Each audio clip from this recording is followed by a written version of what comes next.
Qanuna qəltan olan oğlum Hüseyn, ümmətə qurban olan oğlum Hüseyn. Qanuna qəltan olan oğlum Hüseyn, ümmətə qurban olan oğlum Hüseyn.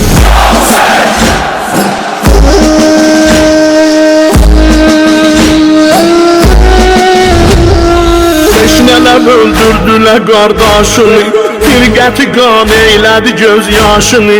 Kim daldan kəsdi susuz başını, xanəsi viran olan oğlum Hüseyn. Bəsləmiş idim səni sinəmdə mən, gül bədənin qaldı yer üstündə sən.